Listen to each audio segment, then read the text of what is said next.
नमस्कार मौमितार हेसेले आपनादेर सबाइके आबारो स्वागत। आशा करछि आपनारा सबाई खूब भालो आछेन, आमिओ भालो आछि। आजके बानिয়েছি रसगोल्ला। रसगोल्लाटा बाड़ीते किभाबे बानिয়েছি सेटाई आपनादेर साथे आमि आजके शेयर करलाम। एरम भावे रसगोल्ला बानाले हबे एकदमई नरम तुलतुले रसगोल्ला। आमि किभाबे बानिয়েছি सेटाई देखे निन। निয়েছি प्रथमेई 1 लिटार दूध। 1 लिटार दूधटा आमि भालो करे फुटिয়ে नेब। प्रथमेई दूधटा फुटे उठलेई एर मध्य आमी दई दिए छानाटा काटिए नेब। टक दई दिएछि 1 कप परिमाण टक दई बार बार करे एकटू एकटू करे दिए छानाटा काटिए निते हबे। दई दिए छाना काटाले छानाटा हय खूबई सफ्ट और एटा धुते लागे ना। देखुन छानाटा आमार कि सुंदर भावे केटे आसছে। आरो एकटू आमी दिए देब दई एर मध्य दिएई छानाटा आमी बानिए नेब।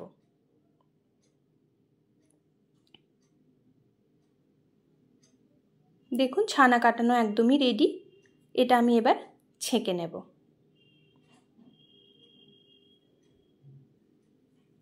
एकटा बड़ो छाकनिर मध्य आमी दिए दिচ্ছি एकटा सादा कापड़ दिएई आमी छानाटा एर मध्य छेके नेब। आपनारा चाइले शुधु छाकनिर मध्येও छाकते पारेन।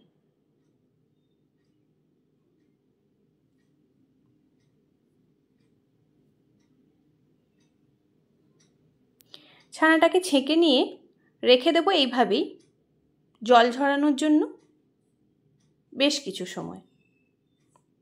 कोनो चाप देওয়ার दरकार नेই, किच्छू नेই, एरम भाবেই आमी रेखे देब। बेशी चेपे जल बेर करार कोनो दरकार नेই। छानाटा ठांडा हये गेছে। एबार एकटा थालार मধ্যে आमी छानाटा निये निচ্ছি। मैश करते हबे, बेश भालो करे माखते हबे छानाटाके। ताई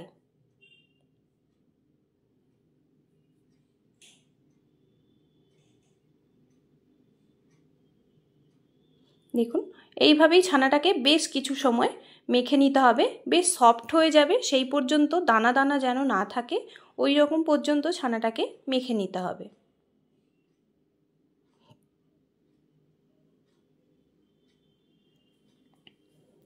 দেখুন ছানাটা মেখে নিয়েছি। এবার তার মধ্যেই দিয়ে দিলাম হাফ কাপ মতো ময়দা।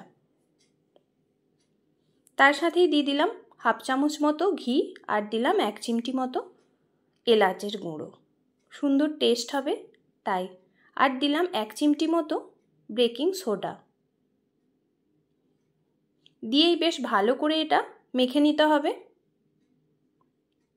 যত নরম করে মাখবেন রসগোল্লাগুলোও হবে তত সফট। এদিকে দেখুন চিনির শিরা রেডি করব, তাই দিয়ে দিলাম 1 কাপ পরিমাণ চিনি আর 3 কাপ পরিমাণ জল দিয়ে এর মধ্যে আমি দুটো এলাচ দিয়ে দিলাম ফাটিয়ে। সুন্দর একটা গন্ধ হবে তাই। ছানাটাও এদিকে মেখে নিয়েছি। দেখুন এরকম বলের আকারে করে নিচ্ছি।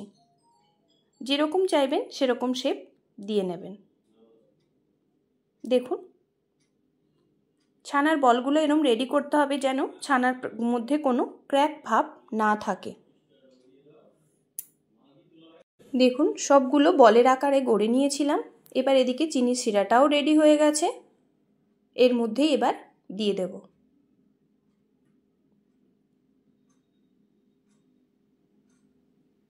এখানে বলি আপনাদের যদি আমার ভিডিওগুলো ভালো লাগে তাহলে কিন্তু অবশ্যই একটা লাইক, কমেন্ট, সাবস্ক্রাইব, শেয়ার করতে ভুলবেন না। নতুন বন্ধু যারা আছেন চ্যানেলটাকে সাবস্ক্রাইব করে পাশে থাকা বেল বাটনটা প্রেস করে পাশে থাকবেন। সব রসগোল্লাগুলো দেওয়ার পর মিনিট 10-15 মতো আমি চাপা দিয়ে সেদ্ধ করে নিয়েছি। দেখুন কিরকম বড় বড় সাইজ হয়ে গেছে। চাপা দিয়েই করতে হবে 15 মিনিট মতো, ঢাকা খোলা যাবে না। আর তারপরে এরকম হয়ে গেছিল। সুন্দর রসগোল্লা রেডি হয়ে গেছে।